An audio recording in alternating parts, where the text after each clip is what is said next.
Hi and welcome back to the course. In this video we're going to look at the input method, and this is brilliant because it lets us get a value from the user. So it lets us ask the user a question and get a value back. And the way it works is just another method.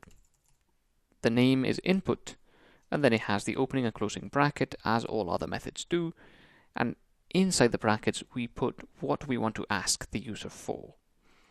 So for example, enter your age as a string. This is what we want to ask the user, and notice how I left a space at the end because the user is going to start typing immediately after the space, so having a space before the colon makes it a bit prettier. So we type that, and then notice how there's a blinking cursor that lets us know that we are expected to type something. And notice how then this input method gives us back a string, as denoted by the single quotation marks. So now we know that this input method will ask the user a question, let them type something, and give us back a string. This string can be put into a variable.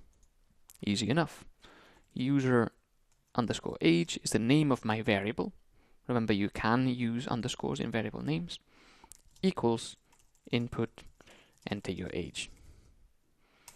Then I'll enter my age, and notice that nothing is returned in this case, because instead of giving it back to us, the developer, it's put it inside user age. That now contains the age that I put in.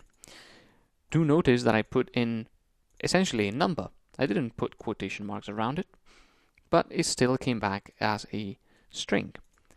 So if we wanted to use this age for something, we are going to have to convert it to a number by using the int method. Okay, so this is easy enough. I think you guys are ready to understand this in a very quick pace. So now we can move on and calculate the number of seconds that this person that is 50 years old has lived for. So what we'll do is int user age multiplied by 365, which is the number of days in a year, multiplied by 24, which is the number of hours in a day, multiplied by 60, the number of minutes, multiplied by 60 again, which is the number of seconds. And this gives us this very large number, 1,576,800,000 seconds, if you're American. Or 1,576 million if you are British. At least I think that's the way it goes. Don't quote me on that. So this is how we would calculate the number of seconds. And indeed, we can copy this and make sure that we store the value inside a variable called seconds. So now seconds contains this number, and we can tell the user that they've lived for this number of seconds. How are we going to do that?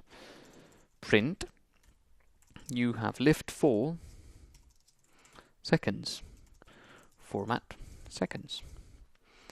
So we get this string, we format it with the variable seconds, replacing it onto there, and we print all of that.